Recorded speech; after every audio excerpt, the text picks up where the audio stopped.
Hey everyone, so I've pulled a card for you all out there today asking a little message that the cards have for you. What message do they have to give you today? And the Four of Swords came out, and it's all about the message here is taking some time to really take some time out to be alone, to meditate, to really go inwards, all right? Because a lot of us are, having all external circumstances and things, and we're busy and we're doing, and our mind's going, and that can cause a lot of stress in our bodies.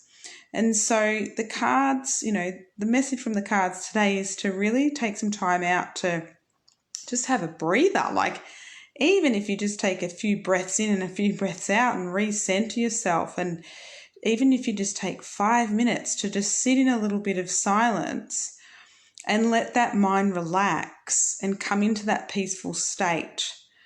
Because, I don't know, let me know in the comments if it's true.